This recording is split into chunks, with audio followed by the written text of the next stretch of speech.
Hello everybody. Thought I'd do an update real quick on the plants that I started back on January 4th. Originally I started them in the 72 cell tray in a sterile seedling mix, and I guess about a week or so back I transplanted all those out of that mix and put them into individual pots here in potting soil. And I'll show you next what I've been up to since then as well.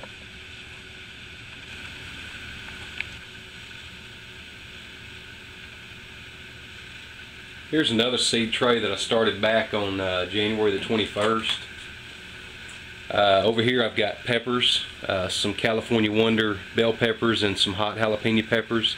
The peppers hadn't came up yet. Here's some cherry peppers, hadn't come up as well. Some marigolds here. Here's some basil, thyme, sage here. Rosemary is just starting to come up. You barely see one right there, just starting to come up. This is marigolds here that hasn't come up yet, and I'm not sure why these over here did and these didn't. It's a different variety, that could be the reason. Here I've got some dill. Cilantro hadn't come up, chives, and then some cumin right up here that hasn't come up. But these are staying under the heat light. I mean the grow lights. Running them about around 16 to 18 hours a day. And then here's a second seed tray that I had started. These here are all tomatoes. I've got some Rutgers tomatoes, some Abraham Lincoln. These are mortgage lifters. These are Roma tomatoes and Brandywine, and then I planted some more Homestead. Got some in the ones that I started a little bit earlier that are doing pretty good, but I went ahead and planted some more of those. This one is a white tomato that I had gotten free with the seed order I had ordered from Baker Creek Seed Company. And these are a Jubilee cherry tomatoes here. One of them didn't come up. I'm not sure if it will or not, but these are all peppers here. I've got some tame jalapenos and some California bell peppers. Still hadn't seen a pepper come up. I looked at my garden journal last year, and last year it took my peppers 25 days to start coming up. Hoping this year with the heat mass that they would germinate a little quicker. We'll see here pretty quick if that happens. They've been 9 days now since I planted this. I bought some bare root strawberry plants, and we're getting pretty close here in Texas to when these can be planted out in the garden. We've gotten a lot of rain the last couple of weeks, and my garden's just too wet right now to work in. And I thought I'd give these things a head start and go ahead and plant them in some potting mix. And they've done really well. I mean, this is just a couple of days growth, and they've all kind of started to leaf out. Some of them are just starting to show some signs of life there, but hopefully this will kind of work. And you know, we won't get any strawberries off these this year, but we'll get a good start on them and concentrate on getting the growth of the plant, and then next year hopefully get a pretty good harvest of strawberries off of them.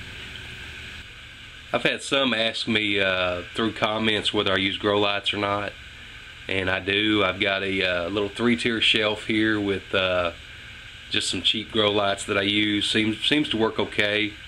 It just seems it's too tight to really get in there and film some of these plants when I'm filming to show and do them justice, but just to kind of show you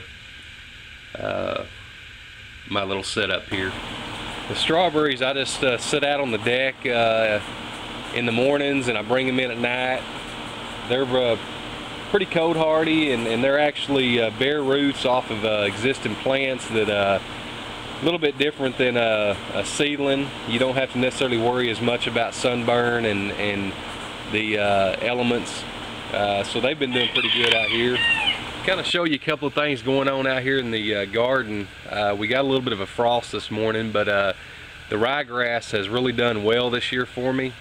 Normally about this time of year, actually I'm about a week or so late, I usually come out and get this stuff tilled in and kind of start letting this mellow. And with the rains we've had, I just hadn't got in here to work it, but this is going to be some really good soil building additives that I'll put in there once I get it tilled in. The ryegrass makes a really good root structure that really adds a lot to your soil.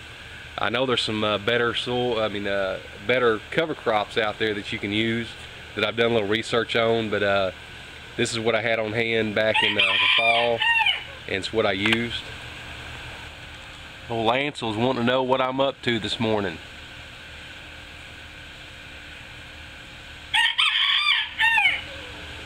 You notice some bare spots there. That's where I've been moving that portable chicken coop around and letting them get in that ryegrass and kick it around and add their own little fertilizer to the garden.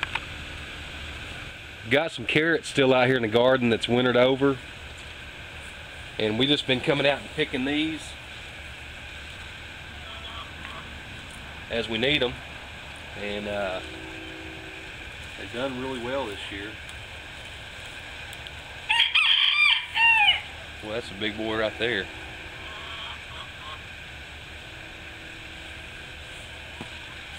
Seems like the carrots get really sweet when you let them kind of chill like this. Garlic's still doing real well. Let my chickens out the other night to kind of get out in the yard and stretch and get some exercise and all, and them damn blame things got in here, and that hay that I had put on top to protect them was just too much for them to resist. But I've kind of put a little wire up here to kind of keep them out of here when I let them out like that. But they didn't hurt the garlic at all. I'm going to go in and put some more straw down where they've kind of scratched it out of there. Speckles, what are you doing? Huh? There's Big Mama. Lucy. There's Butterball. A little bit. Old Red. And Ethel. I think one of my kids thought that was going to be funny and stick that snake in the egg box there. Like to scared me half to death. Our feed store here in town had this wheat straw that started to sprout on them, and I guess somebody thinks that it wouldn't be usable, but they marked it down to $2 a bale, and man, I snatched it up, got me about 15 bales of this. Going to be using this as mulch. What I do, and it never has been a problem for me, but I put cardboard down, then I put the straw, and don't have any seeds germinating as a result of that. And I've done it several years and never had a problem with seeds coming out of the hay or the straw and germinating in my garden. It's something I've been experimenting with this year. Many of you know that my greenhouse suffered some damage in a hailstorm back in the spring, and I haven't got around to getting that fixed yet. I've got some big plans for it, but I've been so busy tearing this house down behind me that hadn't had time. But in the past, we've made these straw bale little mini greenhouses or code frames, and we've put our potted plants in them to kind of winter over some of the perennials that we keep in pots. It's worked real good. This year I'm trying and gonna put some of my seedlings out here as soon as they get just a little bigger, and kind of experiment and see how that works out. Once I kind of get them hardened off to the direct sunlight a little bit, and I want to see if this would work a little bit, and hopefully next year I'll have my greenhouse up and going, and I can start using it again. I don't know if you can really see there or not, but my rain gauge is full. It's just within about half an inch or so of the top, and that's what we got all in one day a couple of days ago. Really been blessed with the rain. I just hope everything can dry out so we can get in our garden and start getting some stuff plowed and ready to plant. There's a picture there of my frost kissed lettuce. I've had the best year for lettuce that I've ever had this year. I don't know if it's the improvements I've made to the soil, or or what it is, but I've had a real good luck with it. My wife's come out here and cut many a bowl of lettuce off a couple of rows that I've got, and the plants just keep getting bigger and bigger and bigger. But anyways, guys, as always, I appreciate you watching the videos, and we'll see y'all later.